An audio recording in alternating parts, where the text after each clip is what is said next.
यशस्वी shade मारल्यामुळे माझ्या रानाला चांगला रिझल्ट आला आहे. कडू गावात जळत नव्हतं दुसऱ्या औषधाने.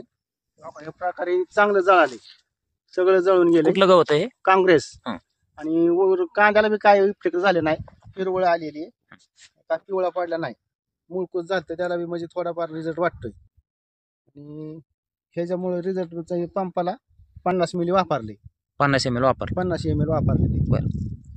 आणि जी दुसरं औषध मारत होतं त्याच्यामुळे एवढा रिझल्ट भेटत नव्हता. औषध मारल्यानंतर किती दिवसात तुम्हाला रिझल्ट आले? औषध मारल्यानंतर बाबा साधारण 1 तासानंतर वाटलं होतं, पण 1 दिवस धरा. हां. दुसऱ्या दिवशी पूर्णपणे ही पद्धत अशी झालेली आहे त्याची. काँग्रेस वगैरे सगळं जळलं का? तुमचा शिपी, अजून ती बगरी गावात सगळं म्हणजे पिवळं झाले आणि जळण्याची मार्गाला लागले. बरोबर. सगळ्यात जास्त म्हणजे काँग्रेस जळालाय. सगळा पूर्ण जळाला? हा, पूर्ण जळाला आहे. कांद्याला काही इफेक्ट वगैरे? कांद्याला काही इफेक्ट नाही, काय म्हणजे कुठं पिवळा पडला नाही किंवा औषध जास्त कमी झाल्यामुळे ती नाही फरक कुठंच वाटत नाही.